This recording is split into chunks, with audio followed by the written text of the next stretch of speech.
না বলেন? বাবাজি বন্ধুরা আমার, একটা আলোকিত মানুষ হতে হলে তার হুঁশ থাকার প্রয়োজন আছে না নাই? কথার ক্ষেত্রে হুঁশ লাগবে, তার ইনসাফের ক্ষেত্রে হুঁশ লাগবে, পারিবারিক জীবনে হুঁশ লাগবে। যে যেই চেয়ারে আছে সেখানে হুঁশ রেখে যে কাজ করবে সেই হবে আলোকিত মানুষ। আর যদি মান হুঁশ হয়ে যায়, তার হুঁশ নাই, জ্ঞান নাই, আত্মচেতনা বিবেক যদি কবর রচনা হয়ে যায়, তখন ওইটা মানুষ হয় না। আল্লাহ তাআলা বলেন উলাইকা কাল আনআম বাল হুম আযাল। আল্লাহ তাআলা বলেন ওই মানুষগুলোর পরিচয় হয়ে যায় চতুষ্পদ জন্তু, চার পা বিশিষ্ট প্রাণী হয়ে যায়। তখন আর সে মানুষ থাকে না, আল্লাহর গুসা থাকে না। আল্লাহ বলেন বাল হুম আযাল। শুধু তারা পশুই নয়, বরং পশুর চেয়ে আরো নিকৃষ্ট হয়ে যায়। পশুর ভিতরও মায়া, দয়া, ভালোবাসা থাকে। এমনও বাংলার জমিনের ডকুমেন্টারি দেখতে পেয়েছি, যেখানে লাশ হিমাগারে রাখা হয়, সেখানে একটা নারী সুস্থভাবে থাকে না, সেখানে ওই মৃত্যুর লাশের সাথে ব্যভিচারে লিপ্ত হয়ে যায়। কথা ঠিক কিনা বলেন?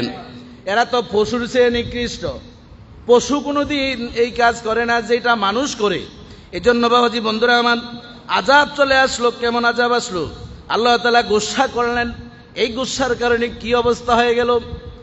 হঠাৎ তারা দেখতে পেল, ওই মাদায়েনের মানুষগুলো দেখতে পেল, হঠাৎ করে আমরা যেরকম এই যে গরম কেন আসতেছে, এই গজব কেন আসতেছে, এই গজবের মিল রাখার জন্য আপনাদের সামনে উপস্থাপন করছি। ভালোভাবে হৃদয়ের জানালা খুলে দিয়ে আলোচনাটা শুনে নেন বাবাজি বন্ধুরা আমার।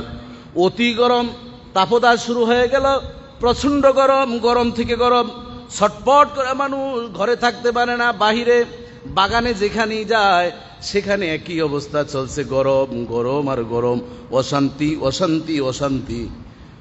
এক সপ্তাহ, 1 মাস, 2 মাস, 3 মাস যখন গেল, হঠাৎ করে দেখতে পেল কালো একটা মেঘের খণ্ড চলে আসলো। মাদায়েনের মানুষগুলো খুব খুশি হয়ে গেল।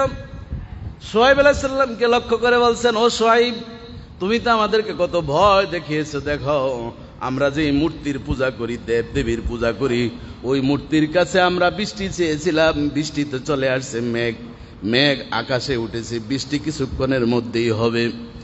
এই আশা করে তারা ওই যে কালো মেঘের খণ্ড আসলো সেখানে তারা চলে গেল।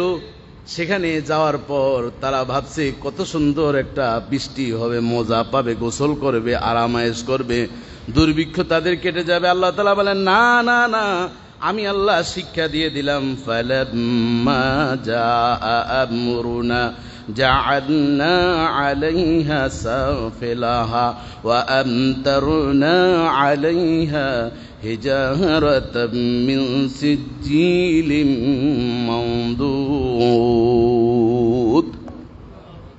কি হলো ঘটনা? ফালাম্মা জাআ আমরুনা, যখন তারা এভাবে সবাই সোহাইবকে ভুলে গেল, আমি আল্লাহকে ভুলে গিয়ে তারা দেব দেবীর প্রতি কুর্নিশ করা শুরু করলো, তাজিম করা শুরু করলো। আমি আল্লাহ তাদের উপরে রুল জারি করে দিলাম, আমি আল্লাহ তাদের উপর আদেশ জারি করে দিলাম। কি আদেশ? জাআলনা আলাইহা সাফিলাহা, আমি তাদেরকে যেই জমিনের ভূখণ্ডে তারা বাস করত, আমি জিব্রাইলকে বললাম, জিব্রাইল তোমার 600 জানাহির, 600টা হাত আমি আল্লাহ তোমাকে দিয়েছি, ওই একটা হাত তুমি ব্যবহার করো। এই মাদায়েন গোত্রের সব মানুষগুলোকে একটা হাতে তুমি তুলে ধরো, তুলে ধরে এরপর সাফিলাহা, উপর দিক থেকে তাদেরকে উল্টে জমিনের সাথে মিশিয়ে দাও। বলেন আল্লাহু আকবার। ওয়া আমতারনা আলাইহা হিজারাতাম মিন সিজ্জিল, পৃথিবীর মানচিত্রে যাতে তারা থাকতে না পারে, আমি আল্লাহ এমন ভাবে শিলা বৃষ্টি বর্ষণ করতে লাগলাম। মানদুদিন, স্তরে স্তরে 7টা স্তর দিয়ে ওই মাদাইন জাতিকে আমি স্তূপ দিয়ে দিলাম। জোরে জোরে বলেন নাউজুবিল্লাহ।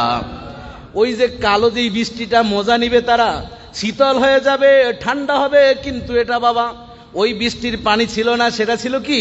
আল্লাহ তাআলা বলেন হিজারাতাম মিন সিজ্জিলিম মানদুদ।